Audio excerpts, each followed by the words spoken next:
Welcome back to Sunday Brunch. We've got Richard Armitage on the line now. Good morning, Richard. Morning, Richard. How are you? Hey, Tim. Ivan. We understand you've recently been filming it in Spain and Italy. What was that for? I did a film called The Man from Rome, which is a kind of about an ecclesiastical spy. So we were filming in Seville and Madrid, and we ended up in Rome. And yeah, a Spanish movie based on a well-known Spanish book. So hopefully I won't be dubbed. Yeah, that was actually me going to work. So Wow. That's a shot from. He's on the papal private jet in that shot. Fantastic. Well, we can't get you on the show without talking about The Hobbit. I mean, good times. Successful films, and we understand you took a bit of the set with you. We've got a picture. The sword. That's nearly as big as I am.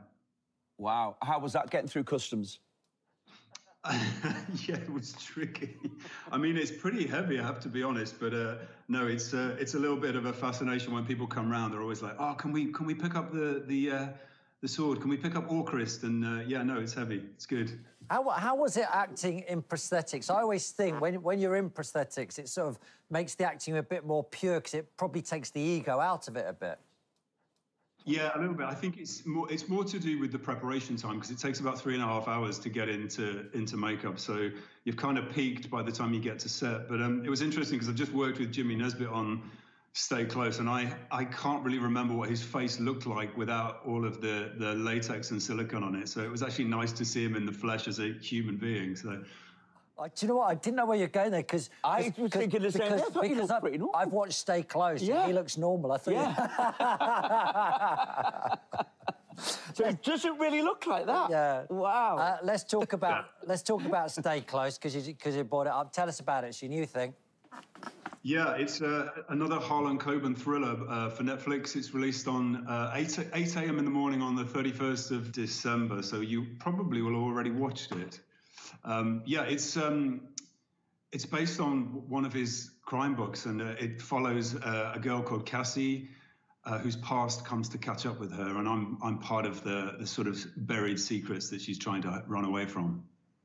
You know, when you get a script like that, I mean, he's one of my favourite authors. Do you get as excited? Because, you know, reading his books is a proper page-turner. And I watched the first episode already, and I really, really enjoyed it. And it feels the same thing. It's pacey as anything. So for an actor, that must be great. Yeah, I mean, he writes in a really cinematic way as well. So the minute you start reading, you've got a sense of the time and the place and the characters. He's very vivid in his descriptions. And like you say, the plot kind of rattles along. But seeing it move from book into screenplay, which is done so brilliantly by the team and Danny Brocklehurst, that's the exciting part because it does depart from the book and there are a few sort of thrills and spills to come. Plus it moves across the Atlantic. It does. Atlantic City is now Blackpool. Yeah. Yeah. What's your character? Tell us about your character. I play a character called Ray Levine, who's a photographer, but he's kind of hit rock bottom. He's sort of at the lowest point in his career. He's a paparazzi for hire, but he was once a sort of celebrated war photographer, but because of this traumatic event that happened 17 years ago, he hasn't been able to move on. And Cush Jumbo plays Megan Cassie, who is part of his story. He's been looking for her for 17 years, and he finally kind of catches up with her. Oh, we've got a clip. Let's have a look. Hi, this is Guy. After the beat, get busy. Guy, it's Ray. Listen, I've just seen Simona and she's looking for you, mate, so give her a call, yeah? Or give me a call, just get